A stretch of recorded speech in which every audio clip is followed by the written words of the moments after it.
Welcome to my channel. इस video में बात करेंगे बायोजेनेसिस के बारे में। बायोजेनेसिस एक साइंटिफिक थ्योरी है जो कहती है कि ज़िंदगी नॉन लिविंग थिंग्स यानी बेजान सब्सटेंसेस से हासिल होती है।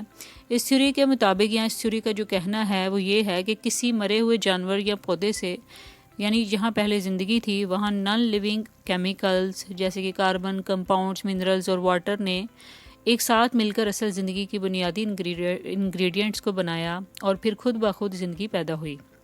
फॉर एग्ज़ाम्पल एक मुख्तलिफ़ तरीके से साइंटिस्ट ने एबायोजेनेसिस के बारे में सोचा है।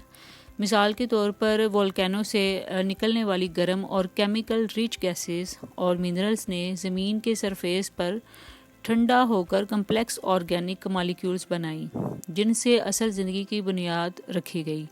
इस तरह से ज़िंदगी की शुरुआत नॉन लिविंग सब्सटेंसेस से हुई। बायोजेनेसिस की स्टडी साइंटिफिक कम्युनिटी में बहुत अहमियत रखती है। अगर बायोजेनेसिस सही साबित हो जाए तो ये हमें ज़िंदगी की असल वजह समझने में काफ़ी हेल्प करेगी और हमारी ज़िंदगी की शुरुआत के बारे में यानी स्टार्टिंग के बारे में बेहतर अंडरस्टैंडिंग पेश करेगी।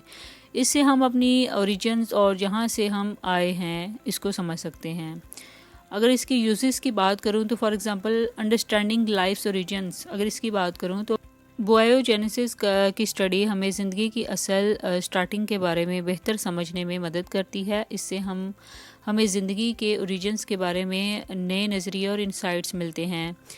इसी तरह अगर बात की जाए एस्ट्रोबायोलॉजी के बारे में तो बायोजेनेसिस की स्टडी एस्ट्रोबायोलॉजी में भी इस्तेमाल होती है। एस्ट्रोबायोलॉजी साइंटिस्ट स्पेस में ज़िंदगी की खोज करने के लिए काम करते हैं और बायोजेनेसिस की स्टडी से वो जान सकते हैं कि क्या स्पेस में भी ज़िंदगी हो सकती है या नहीं।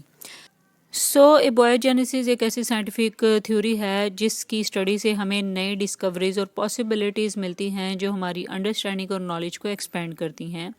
आई होप सो आपको बायोजेनेसिस का कंसेप्ट क्लियर हो गया होगा। For more informative and latest video kindly subscribe my channel.